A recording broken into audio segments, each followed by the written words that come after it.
What if your next birthday was truly different? Not just another year older, but a year where age stood still. Imagine blowing out candles, 40, 50, 60, then doing it again and again, feeling the same year after year. This is not a myth from ancient times. This is a question scientists now ask. A future they're trying to build. Humans have always feared death, and with it the slow decay of aging. We tell stories of fountains of youth, of elixirs for eternal life. These were dreams, fantasies, but what if science could make them real? Not with magic, but with technology, with understanding our own biology, deeply, intimately, and then perhaps rewriting it. Consider a lifespan of 200 years, or perhaps even more. What would this mean for you, for your family, for your friends? How would society change? Would it be a golden age for humanity? Full of wisdom, full of experience. How could we stop something so fundamental? Aging seems like nature's law. Everything that lives grows old, it dies. But science challenges old laws. It seeks to understand and then to change. The body is a complex biological machine. Machines can be repaired, maintained, perhaps even upgraded. This is the new scientific frontier, a quest for mastery over our own biology. One key lies hidden in our genes. Our DNA holds the instructions for life. It also holds instructions for aging, for decay. Scientists are learning to read this code, and now they are learning to edit it, using tools like CRISPR. Imagine deleting the genes that make us frail, or boosting the genes that keep us young. This is gene editing, a powerful tool, with immense potential and immense risk. Then there is nanotechnology. The science of the very, very small. Imagine tiny robots, microscopic machines, smaller than your blood cells, swimming through your body, repairing damage at the cellular level, fixing errors before they become problems, cleaning out the debris of aging. These nanobots could be our internal guardians. If we live to 200, what happens to society? Everything we know would change. Our institutions, our customs, our economies. Think about careers. Today, we work for 40 or 50 years. What if you could work for 150 years? Would you have one career, or 5, or 10? How would education adapt? Learning would become a lifelong process, not just for youth, but for everyone, always. Family structures would also transform. Imagine great-great-great-grandparents all alive, all relatively young. What would family gatherings look like? The concept of elderly might vanish, or it might apply to someone 180 years old. Marriage, partnerships, raising children, all these would be re-evaluated. When till death do us part could mean centuries. The very fabric of human connection would shift. And what of wealth and power? Section 4. The Great Divide, Generational Wars in an Ageless World. Imagine a world with two kinds of people, those who age and those who do not, or those who age very, very slowly.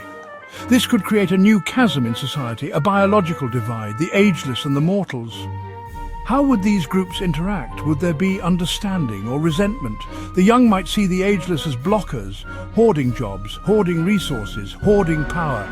Generational conflict is not new. The young always challenge the old. This is part of human progress. But what if the old never truly become old? What if they retain their vigor, their influence for decade after decade, century after century? Would the young feel trapped, stifled? Their opportunities diminished, their voices unheard. This could lead to deep social unrest, perhaps even to open conflict, generational wars. Section 5. The mind-prolonged psychological realities of extended youth. What does it mean for the human mind to live for 2 centuries or more with a body that remains young? Would our minds keep pace? Or would we face new psychological challenges, the burden of accumulated memories, the weight of so much time? Could we adapt or would we break? This is a journey into uncharted mental territory, one that no human has ever undertaken. Imagine the potential for growth. Centuries to learn, to explore, to create, mastering multiple skills, multiple languages, experiencing countless cultures, countless changes. Wisdom could deepen, understanding could broaden. We might become more patient, more thoughtful, seeing the long arc of history unfold, not just reading about it, but living through it. This prolonged youth could unlock human potential. in ways we can barely conceive, but there is also a risk of stagnation, of boredom, of weariness, if life loses its urgency.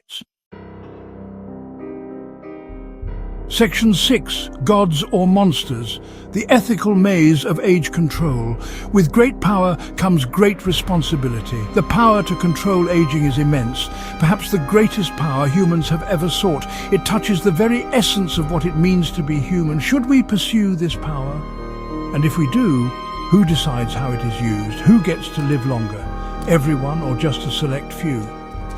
These are not just scientific questions, they are moral questions, ethical questions. If anti-aging treatments are expensive, only the rich will afford them. This will create a biological aristocracy.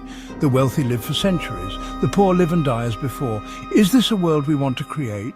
A world of biological haves and have-nots. The gap between rich and poor would become a chasm between long-lived and short-lived. Section 7, To Age or Not to Age, Humanity's Ultimate Question. The prospect of controlling aging is here. It is no longer science fiction, it is a real possibility, looming on our horizon. It promises a revolution, a change in human existence, more profound than agriculture, or industry, or even the digital age. We stand at a crossroads, a moment of immense choice, with consequences that will shape millennia. The benefits are dazzling: longer lives, healthier lives, more time for learning, for love, for creation, an end to the suffering of degenerative diseases. The defeat of one of humanity's oldest enemies, decay. Who would not want this for themselves, for their loved ones? The allure is powerful, almost irresistible. A second chance at youth, a third, a fourth, the dream of endless horizons. Yet, the shadows are long and deep, societal disruption.